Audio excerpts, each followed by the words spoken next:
Frankfurt's quiet capital drain. It did not look like flight, and it never triggered alarms. Capital did not rush for exits or vanish overnight. Instead, it moved patiently, almost politely, leaving behind balance sheets that still appeared strong. In Frankfurt, the danger was not loss. It was absence. To understand why this mattered, we have to look at how modern capital behaves when it loses conviction, but not confidence. Frankfurt is Europe's financial anchor, a place where stability is assumed and resilience is priced in. When stress appears elsewhere, capital is expected to arrive here, not depart. That expectation shaped policy, pricing, and behavior for years. The story begins with small reallocations that barely registered at first. Large institutions shifted funding towards shorter maturities. Cross-border desks reduced exposure without announcing strategy changes. Reserves stayed high, yet deployment slowed. Nothing suggested fear. Everything suggested caution. Inside banks, treasury teams noticed a pattern before markets did. Cash was abundant, but it was being parked rather than used. Investment pipelines stalled. Lending committees approved less, not because projects were weak, but because optionality felt more valuable than commitment. Capital was choosing flexibility over productivity. What made the movement difficult to detect was compliance. All ratios were met. Liquidity buffers exceeded requirements. Stress tests passed. On paper, Frankfurt looked healthier than ever. But capital is not only a quantity, it is intent. And intent was drifting outward. As weeks passed, subtle effects appeared. Funding costs edged higher despite strong fundamentals. Market depth thinned at the margins. Foreign participants reduced presence during key windows. Frankfurt remained stable, but its gravitational pull weakened. Regulators began asking a quiet question. Where was the capital going if it was not failing? The answer was uncomfortable. It was not fleeing risk. It was avoiding friction.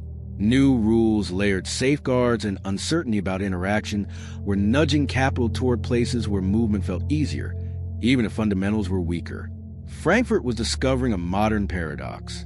A system can be safe enough to repel danger and rigid enough to repel capital. Strength had become selective. The drain was not visible because nothing collapsed, but absence leaves a trace. And as Frankfurt's capital continued to thin quietly, the city confronted a challenge no stress tests had been designed to measure. What happens when the safest place in the system becomes the least willing to move? The movement accelerated not through panic, but through preference. Capital began favoring jurisdictions where rules felt clearer, interaction simpler, and timing more predictable. Frankfurt's safeguards were admired, yet they carried weight. Every deployment decision passed through layers of constraint that rewarded caution over initiative. For mobile capital, that trade-off mattered. Inside financial institutions, strategy discussions shifted subtly. Balance sheets remained robust, but internal hurdles rose. Projects that once cleared easily now faced extended review. Cross-border activity was routed through alternative hubs with fewer frictions. No one described this as withdrawal. It was optimization. Market behavior reflected the change. Turnover declined during routine periods. Liquidity providers reduced exposure without exiting entirely. The market still functioned, but it did so with less depth, less spontaneity. Price discovery slowed, not because information was lacking, but because participation thinned. What unsettled regulators was a mismatch between indicators and outcome. Safety metrics improved even as influence diminished. Frankfurt's capital base grew more defensive, more inward-looking. Funds sat idle longer. Opportunities passed unfilled. The city remained strong, but less central in motion. International investors noticed. They did not question solvency or governance. They questioned flexibility. When capital must be able to move quickly, even small delays alter allocation. Frankfurt's stability was unquestioned. Its responsiveness was not. The drain became self-reinforcing. As activity shifted elsewhere, incentives to remain active weakened further. Liquidity followed liquidity. Not dramatically, but persistently. The system had not lost trust. It had lost momentum. Policymakers face an unfamiliar dilemma. Encouraging movement risked undermining hard-won discipline. Maintaining discipline risked continued erosion of relevance. The choice was not between safety and risk. It was between safety and participation. Frankfurt's quiet capital drain revealed something few had anticipated. In a world of layered protection, capital does not always seek the strongest fortress. It seeks the one with doors that open smoothly. And as the city waited its response, the question sharpened. How much protection is too much when it begins to push capital away? The tension surfaced when the effect became impossible to ignore. Deals that once anchored themselves in Frankfurt began closing elsewhere. Clearing volumes shifted. Issuance calendars thinned. None of these changes signaled weakness on their own. Together, they pointed to a system that was being quietly bypassed. Inside banks, the impact was felt in subtle recalculations. Treasury desks adjusted internal pricing to account for regulatory friction. Capital charges weighed heavier in decision models. What had once been neutral infrastructure now influenced where business was done. The safest balance sheet was no longer the most useful one. Markets adapted accordingly. Participants routed trades through jurisdictions with fewer layers of interaction.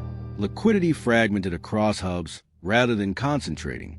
Frankfurt remained important, but it was no longer automatic. Choice had entered the equation. Regulators studied the data with growing concern.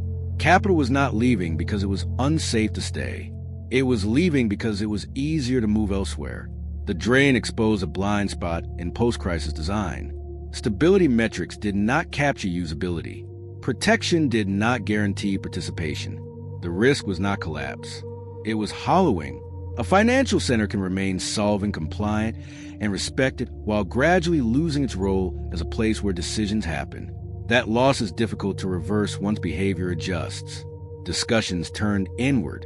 Could rules be aligned without weakening them? Could timing be improved without sacrificing discipline? The challenge was not to attract risk, but to remove unnecessary resistance. Frankfurt needed to remain a place where capital wanted to engage, not just a place where it felt safe to sit. As policymakers debated, the drain continued at a measured pace. No urgency forced action. That was the danger. Slow movements rarely trigger alarms, yet they reshape systems just as surely as shocks. Frankfurt stood at a crossroads, invisible to most observers. Remain perfectly protected and risk gradual relevance, or adapt and invite motion back without reopening old vulnerabilities. The choice would define whether the city remained Europe's anchor or became its strongest, quietest reserve. The response did not come as deregulation, but as refinement. Frankfurt's authorities moved to clarify interaction rather than remove protection. Approval pathways were streamlined. Timing uncertainty was reduced. Capital requirements remained intact, but their application became more predictable. The goal was not to weaken safeguards, but to lower friction where it served no purpose. Institutions responded quickly. Capital deployment resumed selectively. Projects returned to local desks. Liquidity providers increased presence during key windows. The drain slowed, then stabilized. Movement returned not because safety was compromised, but because participation felt viable again. Markets reflected the change in subtle ways. Depth improved. Turnover rose. Frankfurt regained its role not through force, but through usability. The system remained resilient, yet less inert. Capital flowed with intent rather than avoidance. The episode reshaped thinking across Europe. Stability cannot rely solely on accumulation. It must consider behavior. Rules that protect must also allow motion. Otherwise, capital will seek paths of least resistance, even if they are less robust. Frankfurt's quiet capital drain did not end in crisis. It ended in awareness, a recognition that relevance depends not only on safety, but on openness to engagement. That balance, once lost, is costly to restore. The city emerged wiser, not weaker. It retained strength while rediscovering flexibility. And in doing so, it offered a lesson with implications far beyond Germany's borders. In modern finance, the safest place is not always the one capital chooses. It chooses where it can move. Sometimes the smallest shift in perspective becomes the beginning of a new future. Frankfurt